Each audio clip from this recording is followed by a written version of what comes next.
qui sont ceux qui nous attaquent et comment ils s'y prennent. On va parler donc du complexe industriel de la censure et plus précisément la branche française. Cette semaine, on a eu cet article qui essayait de parler de comment la France contre-attaque la propagande russe sur les réseaux sociaux. L'article en question vient de l'Express, qui est... Il faut le sauvegarder celui-là. Il faut le sauvegarder parce qu'ils ont fait une grosse bourde en fait, on dirait. Donc voilà l'article en question et puis il y a une partie qui est payante, mais justement on va aborder tout ça. Dans l'article, on peut lire ceci. Donc, c'est les 2 premiers paragraphes qui sont soulignés là. On va le lire directement ici parce que là, je pourrais zoomer. Hop là. Une dizaine de personnes entrent au 37 quai d'Orsay à Paris. En ce premier jour de juillet 2025, Marie-Doa Besancenot, la nouvelle conseillère à la communication stratégique du ministre des Affaires étrangères, Jean-Noël Barrot, reçoit pas de diplomates ni de politiques, mais des influenceurs. L'État cherche des relais. Sorti comme ça dans le public, l'État a des réunions avec des influenceurs pour les transformer en des relais. Donc les influenceurs deviennent des outils de propagande. C'est pas compliqué, hein? C'est dit, noir sur blanc. Je sais pas qu'est-ce qu'il les a pris, il y en a un qui s'est cogné la tête en l'écrivant, je sais pas. Elle poursuit, et la suite, là. Attends, Marie-Doa Besancenot poursuit une méthode mise en place avant son arrivée. Depuis des mois, son ministère et les armées ont pris langue avec des influenceurs. Louis Duclos, 62 000 abonnés, spécialisé dans l'analyse géopolitique, et le Zelenskyste, 32 000 abonnés, ancien collaborateur élu... Zelenskyste, il y a écrit là, mais bon. Anciens collaborateurs élus sous pseudonyme en font partie. Le quai nous envoie des éléments pour nous aider à vérifier une information. Parfois, il nous demande si on a vu telle ou telle fake news pour voir si on peut réagir sur nos comptes. Ça, c'est les influenceurs. Mais c'est ces comptes-là qui envahissent. C'est ces comptes-là qui envahissent en ce moment, Duclos et Zelenskyste, ouais. Zelenskyste, je l'ai bloqué. Tiens. Ouais. Bon. Le Quai d'Orsay est convaincu que cette collaboration non rémunérée avec des influenceurs spécialisés permettra de toucher un public hors d'atteinte. Il faut expliquer que nous sommes dans une guerre hybride où l'adversaire cherche à ruiner notre morale et à nous désorganiser complètement, observe Stéphane Bouillon, ancien patron du secrétariat général de la Défense et de la Sécurité nationale, donc la SGDSN. Okay? En seulement 2 paragraphes, ils ont réussi à confirmer tout ce qu'on dit depuis longtemps sur le complexe industriel de la censure. Alors, qu'est-ce qu'on dit sur le complexe industriel de la censure?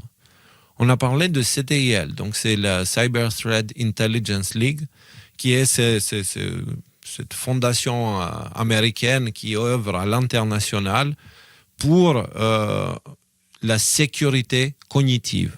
Okay?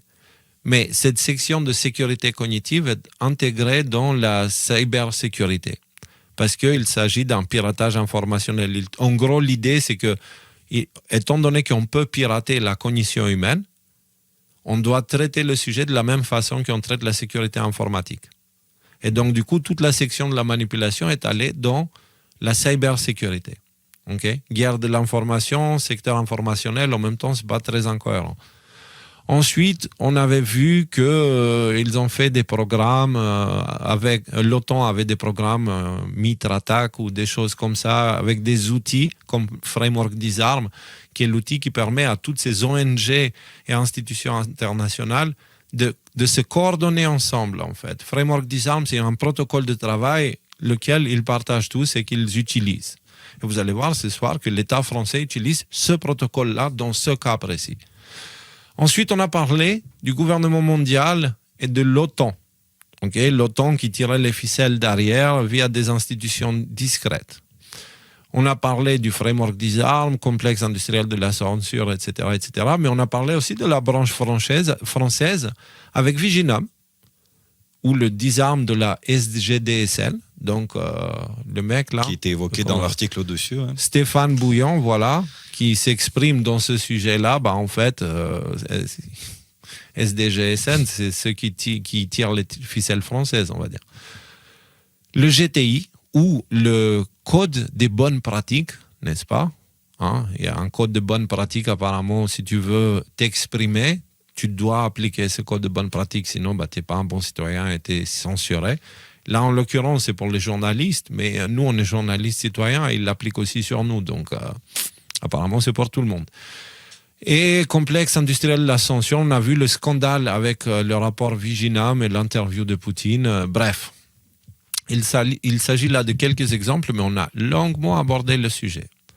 Donc, maintenant qu'on a vu tout ce qu'on a abordé dans le passé, vous pouvez voir qu'il y a 9 vidéos et c'est qu'un extrait de tout ce qu'on a abordé. Il y en a une quinzaine ou 17 vidéos, je crois, sur le sujet. On va analyser ces 2 premiers paragraphes de l'article. Et c'est ouf ou pas, Nico, ce qui sort là? Comment ils osent écrire des choses comme ça? Mais c'est ouf ce qui se passe. En fait, là, en ce moment, on est rentré complètement dans le multiverse. Ça y est.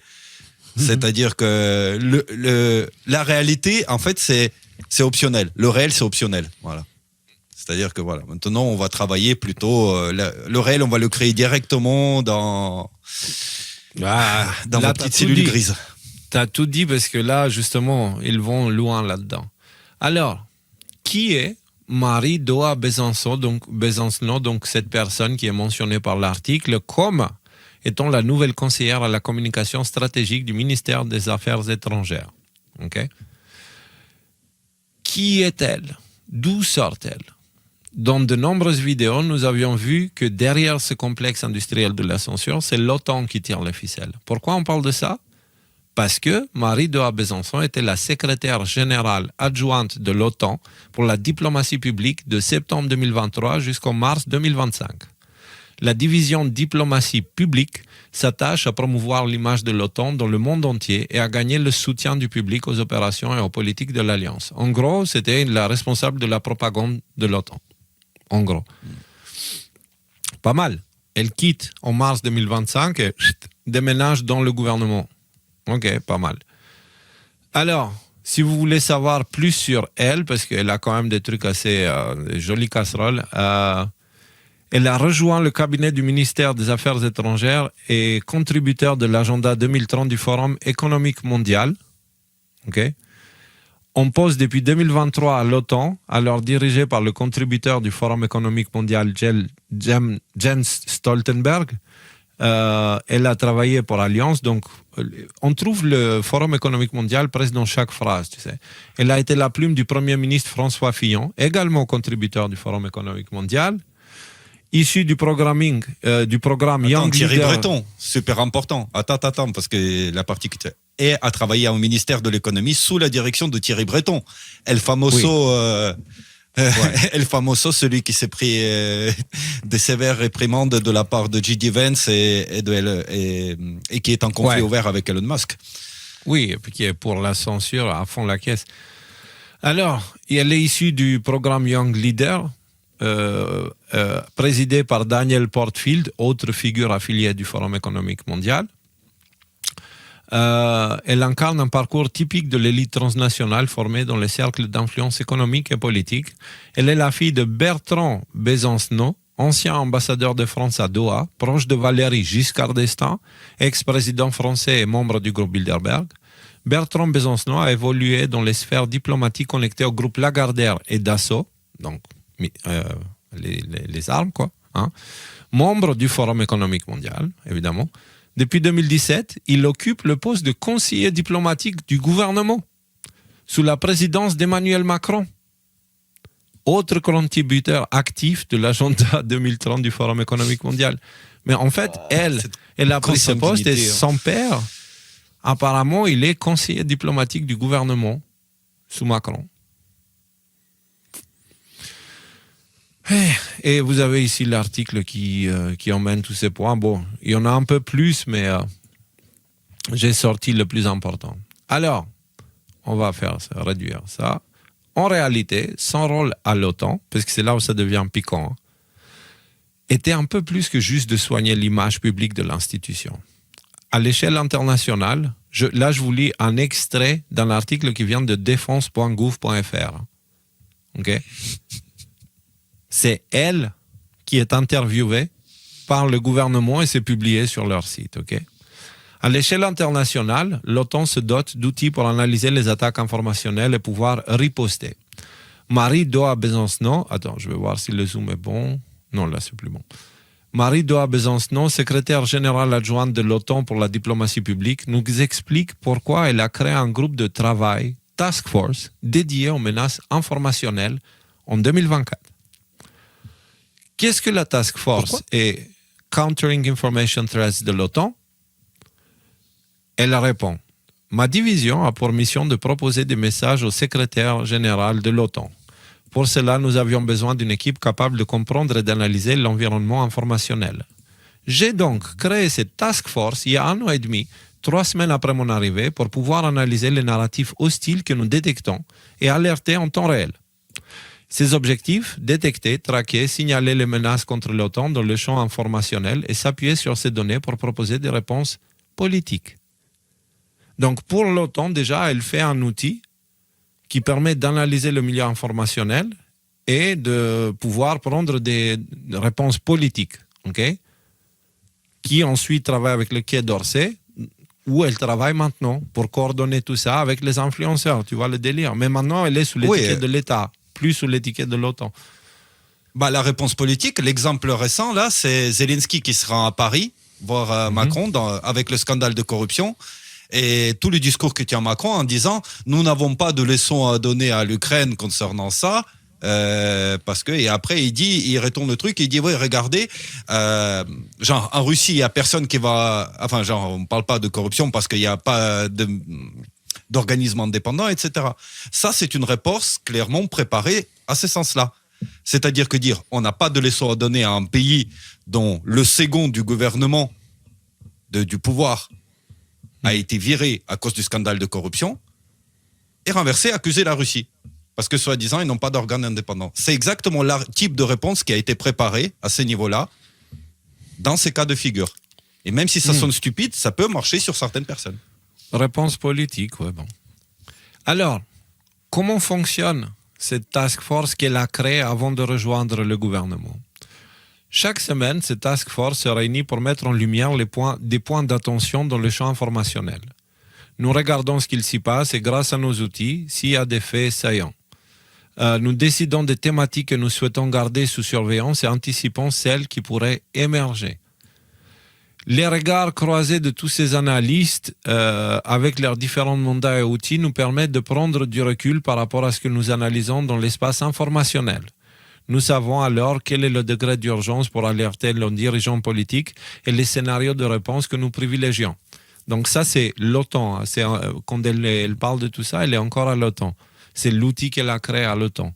Okay? Et donc apparemment, l'OTAN, ils ont des outils pour analyser l'ensemble informationnel d'Internet, les réseaux sociaux, médias mainstream et tout. Et donc, ils analysent tout ça et ils décident quels sont les politiciens qui sont en danger par des attaques au niveau du narratif et tout ça. Et donc, ils les préviennent pour qu'ils puissent se préparer avant même que les choses arrivent, en fait, en gros. Donc, ils travaillaient directement avec le gouvernement. C'est l'OTAN qui disait aux politiciens de chaque pays, grâce à leurs outils, écoute, toi, attention, parce que tu es dans une position comme ça, tu devrais faire une communication plutôt dans ce sens, etc. C'est ouf. Donc là, vous avez le marionnettiste et les ficelles, quoi. Et les marionnettes en dessous, évidemment. Quels outils utilisez-vous pour veiller le champ informationnel? Pour cela, nous utilisons 2 types d'outils. Les classiques, ceux de social listening, donc écoute du public, utilisés notamment par les entreprises avec lesquelles nous procédons à une veille fondée sur des mots-clés. Okay? Donc ça veut dire ils observent ce que vous faites, etc. Et puis la vie privée, tout ça, quand vous dites j'accepte les cookies et tout ça et que vous acceptez des choses sur des sites, c'est ça que vous acceptez. Nous disposons aussi, elle dit, d'outils de screening de l'environnement informationnel intégrant de l'intelligence artificielle. Ces instruments reproduisent de manière virtuelle les conversations sur les réseaux sociaux. Ils proposent une cartographie des acteurs regroupés en fonction de leurs interactions en temps réel. Nous observons qui produit des narratifs sur l'OTAN et la manière dont ces derniers voyagent d'un groupe à un autre. Ces outils de big data photographient en temps réel l'ensemble des réseaux sociaux, y compris Telegram, et 110 millions de sites Internet chaque jour. Surveillance de masse par l'OTAN, afin qu'ils puissent contrôler le narratif. Et donc, ils surveillent tout ça, ils font des plans, des analyses des choses, ils arrivent à des conclusions, ils préviennent les politiciens pour pouvoir garder le narratif. Et c'est la même personne qui a fait ça pour l'OTAN qui maintenant gère l'interaction avec les influenceurs en France, parce qu'apparemment l'État français veut utiliser maintenant les influenceurs pour propager le message de l'État. Ça rappelle quand même des heures sombres de l'histoire, je ne veux pas dire, mais c'est un peu terrifiant, c'est réel, c'est en train d'arriver. Hein. Non, mais juste pour... Tu vois, le message essentiel. Une alliance militaire à laquelle les États, bon, ils adhèrent pas. Aujourd'hui, elle a des outils pour faire parler comme aux poupées, là, tu sais, comme à Kermit la grenouille, pour faire dire au président de la République française et à tous les politiques qu'est-ce qu'ils sont censés dire et comment est-ce qu'ils sont censés communiquer autour de tout. En gros, la souveraineté, la souveraineté française, on n'en parle même pas, tu vois. Non, mais la quoi oui. La quoi? La souveraineté. À tes souhaits. Tu sais, je vais être honnête avec toi. En voyant tout ce qui se passe là, j'ai eu une montée de stress un peu, tu vois, parce que c'est en train de nous coûter cher ces attaques, tu sais. Elles ont des conséquences sur nos vies directement, donc ne pensez pas que c'est léger pour nous. Et donc, je commençais à stresser un peu, à me dire, merde, là, c'est quand même relou, etc. Et je me suis rappelé, donc, papa est venu, et il m'a rappelé qu'on a déjà passé pire, on a vécu pire, et on a survécu, on est sorti plus fort, etc., etc. Mais c'est observer comment la situation est en train de devenir tellement flagrante. Là, ce que je viens de vous lire, c'est littéralement sur le site du gouvernement français, et ça dérange personne, en fait. Ça dérange personne que l'OTAN, une institution pour laquelle les Français ne voteront jamais pour quoi que ce soit, qui que ce soit, hein, ils soient ceux qui dirigent nos dirigeants. Et c'est dit sur le site du ministère des Armées et des Anciens Combattants. Sur le site officiel du gouvernement français, dans une interview de quelqu'un qui était à l'OTAN dans la section propagande, qui maintenant... Elle a quitté l'OTAN et elle travaille directement pour la propagande de l'État français. Parce que c'est ça, hein, la propagande, l'influence. Hein, les influenceurs qui travaillent pour l'État, c'est quand même des propagandistes. C'est un mot.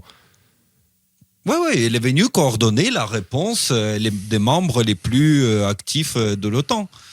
Parce que bon, je ne pense pas que c'est prêt en Hongrie, etc., parce qu'ils ont une façon différente de faire.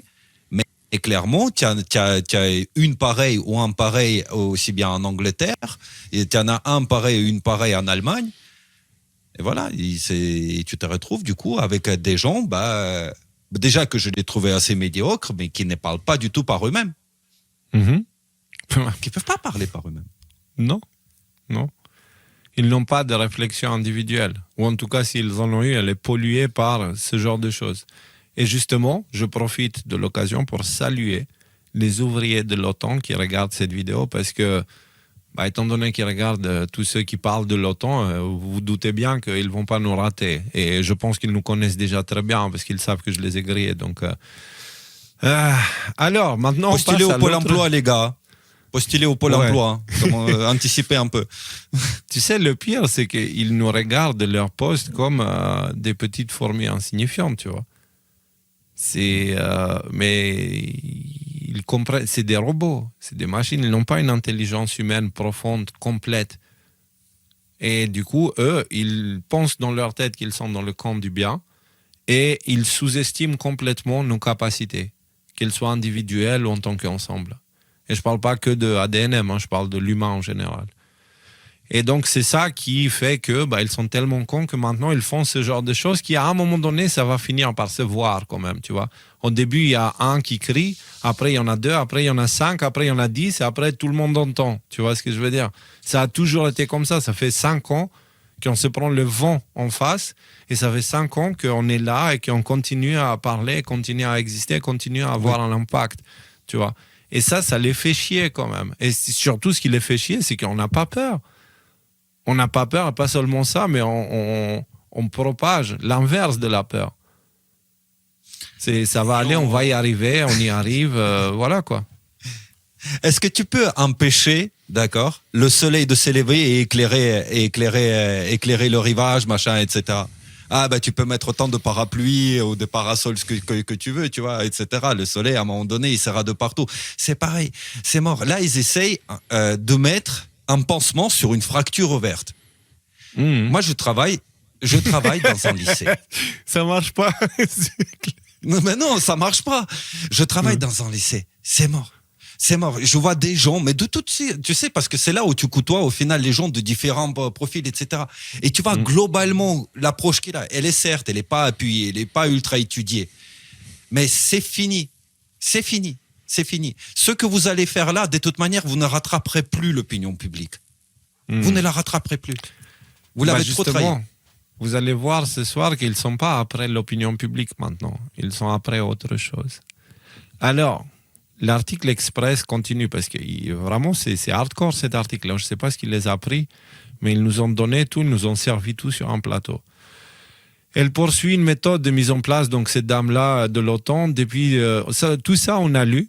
Okay. Donc tout d'abord, sur la partie interaction avec Louis Duclos et le Zelenskyiste, et d'autres influenceurs qui cherchent à propager le message de l'État, ma réaction, c'est d'être d'accord avec l'observation de Stéphane Bouillon, donc, qui est l'ancien patron de la SGDSN, qui dit qu'il faut expliquer que nous sommes dans une guerre hybride, où l'adversaire cherche à ruiner notre morale et à nous désorganiser complètement.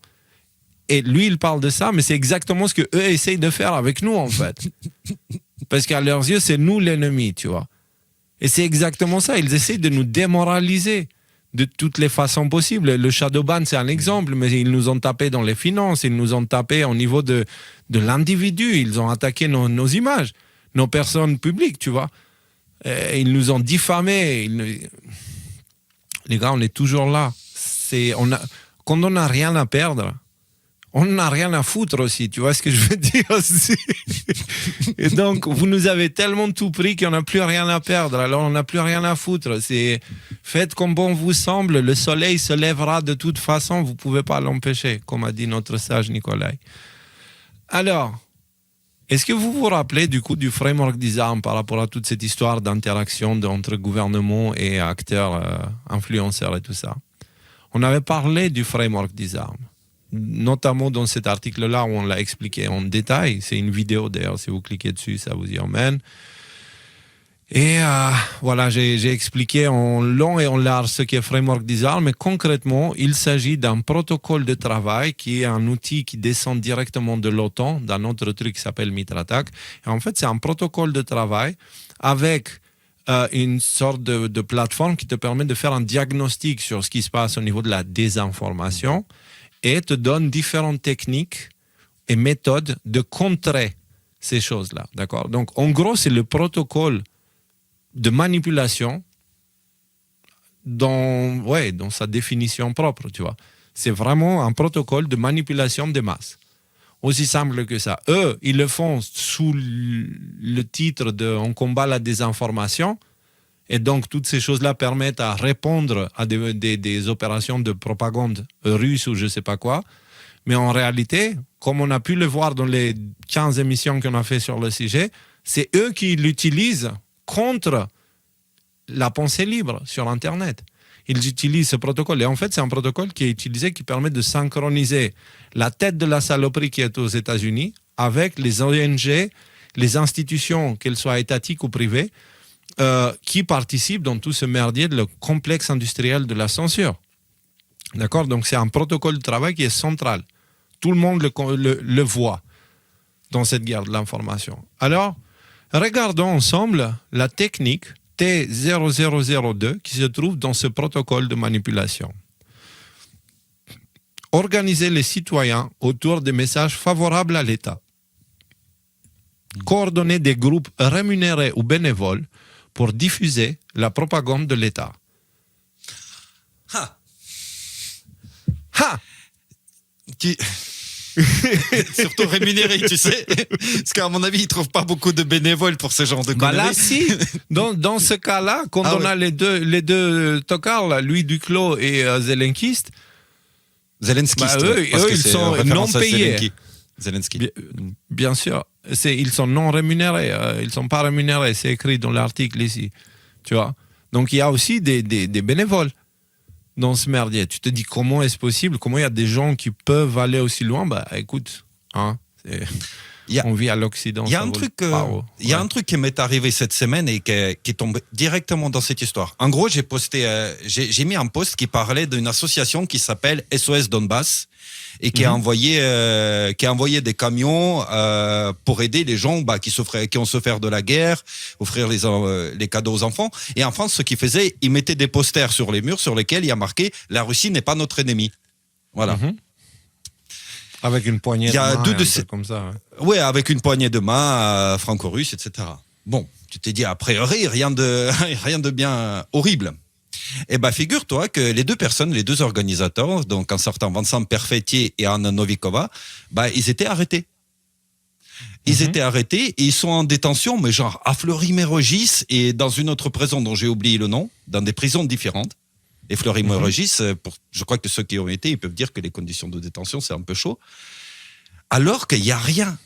Pour l'instant, il n'y a aucune preuve contre eux. Il n'y a que les oreilles, les machins, etc. Et tu sais, les trucs hypothétiques. Et alors, je partage ça, je vois ça. Et qu'est-ce que je vois sur mes posts? Je vois que ça fait énormément de vues, mais j'ai jamais vu autant de bots et des nafos débarquer sous mon post pour commenter et pour mettre des trucs.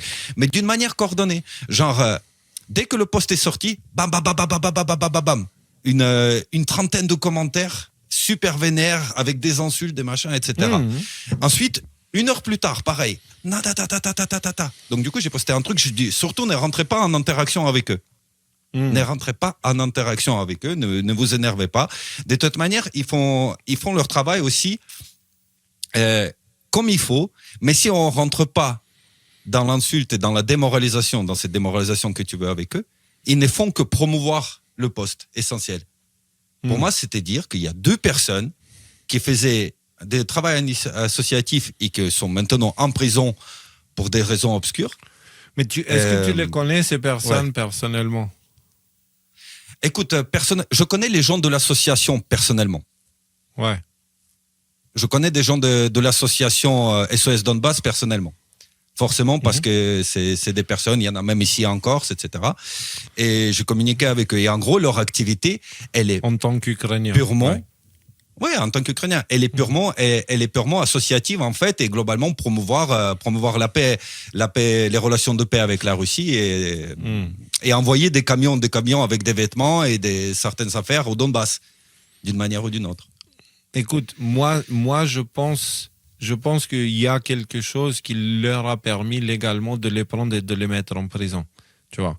Je pense qu'ils ont quelque chose sur eux parce que je ne pense pas qu'on est encore au stade où ils peuvent se permettre d'arrêter des gens juste pour des soupçons. Je ne pense pas... Je dis pas qu'ils sont impliqués sur ça, mais je pense qu'ils ont dû faire une erreur quelque part. Tu sais, un peu comme les non-consentants, là. Je suis non-consentant ou je sais pas quoi, tu vois. Ouais. Il y a certains aspects de la loi qui sont mis de côté, tu vois, et du coup, ça leur a permis de les choper là, tu vois. Les articles qui couvraient ça, en tout cas, ils utilisaient que les trucs hypothétiques, genre les auraient, supposément fait, etc. Comme ils ont fait avec Idriss Aberkan, qu'ils lui ont dit, il faut que tu prouves que tu n'es pas agent du Kremlin, jusqu'à preuve du contraire, on peut imaginer que tu l'es. Ok, les gars, mais dans ce sens-là, moi, je peux te dire, il faut que tu prouves que tu n'es pas Père Noël, parce que jusqu'à preuve du contraire, tu l'es. Tu vois ce que je veux dire? Moi, j'ai vu ça comme une opération d'intimidation. Que ce soit pour l'association ou pour ceux qui font ce travail-là d'information. Bien sûr. C'est-à-dire qu'ils les foutent dans des conditions horribles en détention, même si ça dure pas éternellement. C'est pas de la prison, c'est de la garde à vue en quelque sorte, jusqu'à ce que les choses soient éclaircies. Je peux te dire que si tu passes ne serait-ce que 48 heures à Fleury-Mérogis, était Ouais, moins après, motivé Nico, pour aller coller les affiches. Pour moi, c'est plus, si c'est le cas, si c'est comme tu dis, parce que là, on est en train d'aller loin au niveau des si, nous aussi, tu vois. Mais des gens comme, si ces gens-là, ils font ce travail d'aide, etc., ils ont dû voir des horaires, 48 heures en garde à vue, ça va pas les secouer énormément, tu vois. Je Oui, pense bien pas. sûr, bien Ils sûr. sont plus forts que ça. Donc, Mais c'était pour relever que ces genres d'informations, apparemment, ça touche une corde sensible sur laquelle ils se sentaient obligés de répondre et d'envoyer en fait tout un tas de gens pour venir contrer cette information en particulier. Parce que j'ai pas posté que ça. C'est Mais le fait de vouloir faire la paix avec la Russie, c'est ça qui dérange. Parce qu'ils sont dans une full propagande de guerre anti-russe contre la Russie. Ils font ça à fond la caisse. Ok. Mais pour revenir un petit peu à ce qu'on disait, pour éviter qu'on parte dans tous les sens, la technique framework disarm T0002, donc elle est dans les toutes premières, hein, parce qu'avant celle-ci, c'est la T001, 0001, et du coup, c'est le début de la liste. Donc, c'est au tout début de la liste des techniques. Organiser les citoyens autour des messages favorables à l'État, donc faire la promo des messages de l'État, et pour le faire, coordonner des groupes rémunérés aux bénévoles pour diffuser la propagande de l'État. C'est littéralement, au mot près, ce qu'elle a fait cette dame-là qui travaille, Marie-Ado à Besançon, qui est la secrétaire générale, enfin, non, elle est la nouvelle conseillère à la communication stratégique du ministère des Affaires et qui vient directement de l'OTAN, où elle a occupé un poste similaire. D'accord ? Aussi simple que ça. Il ne faut pas chercher midi à 14h. Donc, ensuite, pour cette technique-là, il te donne différents outils. Et donc, il te propose différents outils. C'est ce qu'ils appellent les C. Je ne sais plus pourquoi c'est un C. Mais c'est les différentes méthodes pour appliquer ces techniques. Créer un faux site web pour diffuser un contre-discours et contrer à travers des produits physiques. Créer un faux site web pour diffuser un contre-discours et contrer à travers des produits physiques. Développer un contre-discours convaincant basé sur la vérité. Ils te disent un contre-discours, ils ne te disent pas la vérité, ils te disent fais que ton discours soit basé sur la vérité. Diluer le discours principal, créer plusieurs permutations ciblées, amplifiées. Donc, ça, ils peuvent l'appliquer pour nous dans le cas d'une théorie complotiste où il y a une information qui sort. Ils vont chercher à la diluer en ajoutant des théories de plus en plus débiles, tu vois, pour les, voilà. Souviens-toi, TF1 avec plusieurs cette histoire permutations. Ouais, de la Terre plate. Ouais. Comment ça, reptiliens et Terre plate, voilà. Ouais. Ils ont dit, tiens, on a trouvé 10 secondes, allez. Voilà. Parti. Et donc, ils disent créer plusieurs permutations du discours principal, les cibler et les amplifier pour diluer le message principal, en gros. Donc, nous, on parle de Q, OK, ajouter RFK Junior, JFK Junior est vivant, ajouter dedans l'Alliance Galactique de mon cul sur la commode, ajouter dedans et puis amplifier tout ça ensuite. Et comme ça, les gens, ils mettent ces conneries-là au même niveau que la vraie information derrière. Ensuite, vérification sur le terrain comme réponse automatisée à la pollution, modifier les discours de désinformation et les rediffuser. Bon, ce sont différents outils qu'ils te proposent et quand vous cliquez, là vous avez le site parce que c'est un outil qui est ouvert et que tout le monde a accès parce qu'il faut que tout le monde puisse se coordonner.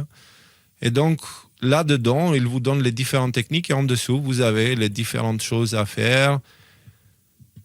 C'est un protocole un peu complexe avec différentes couches, mais en tout cas, la base, eux, ils savent l'utiliser. Nous, il nous faudrait un certain temps pour tout comprendre en détail, mais en tout cas, on peut voir ça et on peut voir différentes méthodes qu'ils peuvent utiliser. Et on est du coup conscient de quelque chose. Et on arrive là à la conclusion. Malheureusement, nous ne pouvons pas partager le reste de l'article parce que c'est une partie payante, mais le sujet tourne autour des différentes méthodes que l'État pratique dans cette guerre hybride.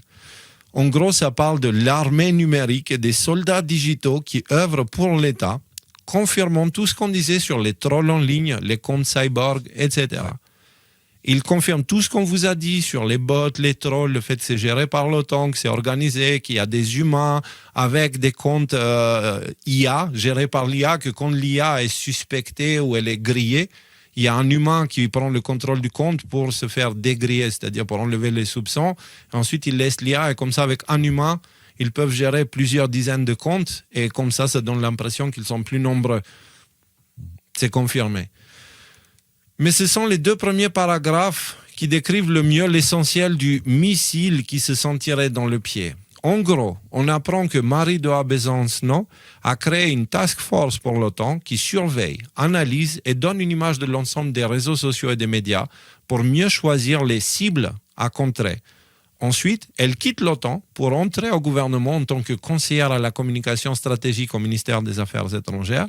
Et c'est elle qui gère l'interaction avec des influenceurs qui collaborent avec l'État pour leur donner des cibles à contrer. Avec ces informations, nous avons la confirmation de l'implication directe de l'OTAN sur le complexe industriel de la censure et de l'utilisation sans scrupule du framework des armes par l'État français lui-même.